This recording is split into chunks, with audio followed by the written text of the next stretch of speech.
नमस्कार दोस्तों, स्वागत है आपका हिंदी नॉलेज शो में। तो दोस्तों, हमारे पीएम मोदी और हमारे विदेश मंत्री एस जयशंकर की जोड़ी बहुत ही लीथल है और पिछले 1-1.5 साल में तो इन्होंने बहुत ही बड़े बड़े कमाल किए हैं। लेकिन ये बहुत ही अंडररेटेड है, यानी कि जितना ये काम करते हैं ना, लोग उसके बारे में उतना बात नहीं करते। यहाँ तक कि पिछले 1-1.5 साल में ना एस जयशंकर और पीएम मोदी की जोड़ी ने अजीत डोवाल और पीएम मोदी की जोड़ी को पीछे छोड़ दिया है। इतना ज्यादा लीथल कॉम्बिनेशन है ये, और एक बार फिर से यही कॉम्बिनेशन भारत को बड़ी जीत दिलवाता दिख रहा है। वो कैसे? दरअसल आप सभी लोग जानते हैं कि इस समय दुनिया भर में भारत के अनाज की खूब मांग है, और इसका कारण भी आप जानते हैं कि जो दुनिया के सबसे बड़े एक्सपोर्टर हैं, यानी कि यूक्रेन और रूस, वहां पर युद्ध चल रहा है। ऐसे में वहां से अनाज नहीं आ पा रहा और भारत का अनाज दुनिया में छा गया है। लेकिन भारत को यह भी बात पता है, और आप भी ये बात मानेंगे, कि जब ये युद्ध खत्म होगा, मान लीजिए 1 साल बाद, 1.5 साल बाद, जब स्थिति सामान्य होगी, युद्ध खत्म हो जाएगा, हर चीज नॉर्मल हो जाएगी, तो उस वक्त फिर से भारत के अनाज की डिमांड कम हो जाएगी और भारत का अनाज सस्ता भी बिकेगा। क्यों? क्योंकि रूस और यूक्रेन का अनाज दोबारा फिर से अपना मार्केट हथियाना शुरू कर देगा, और इस बात की चिंता भारत को भी है।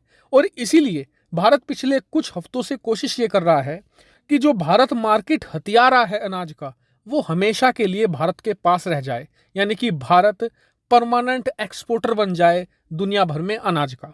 इससे कि भारत के किसानों को कई सालों तक फायदा मिलता रहे। ऐसा नहीं कि 1 साल मिला फायदा, 2 साल मिला, उसके बाद सब खत्म। ऐसा नहीं होना चाहिए। और इसको लेकर बताया जा रहा था कि भारत का जो वित्त मंत्रालय है, वाणिज्य मंत्रालय है, विदेश मंत्रालय है और पीएमओ सब मिलकर काम कर रहे थे, और इसका फल मिलता दिख रहा है।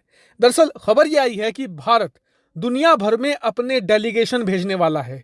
टीम बनाकर अलग अलग देशों में भेजी जाएगी, जहां पर वो भारत के अनाज के लिए मार्केट की खोज करेगी। साथ ही उनके साथ अलग अलग समझौते भी किए जाएंगे, जिससे कि बहुत सारे देश ऐसे हैं जो अभी भी भारत से अनाज नहीं खरीद रहे हैं, जिससे कि वो भी भारतीय अनाज की तरफ अट्रैक्टिव हो और लंबे लंबे कॉन्ट्रैक्ट हो, यानी कि कई सालों तक भारत उन्हें अनाज एक्सपोर्ट करता रहे, वो भी अच्छे खासे रेट पर। हालांकि कई लोग कहेंगे कि ये कॉन्ट्रैक्ट अभी साइन करने की क्या जरूरत है, अभी तो हमें ऑर्डर मिल रहे हैं ना, जब ऑर्डर मिलने बंद होंगे उसके बाद साइन कर लेना। लेकिन ऐसा नहीं है। यहां पर भारत ने दिमाग से खेला है, क्योंकि अभी ना दुनिया भर में अनाज की कमी है।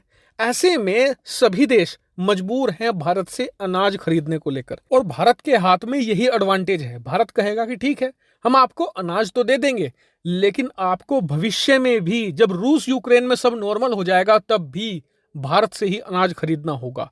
ये बात अभी भारत मनवा सकता है, जब स्थिति नॉर्मल होगी उसके बाद हम ये बात नहीं मनवा पाएंगे।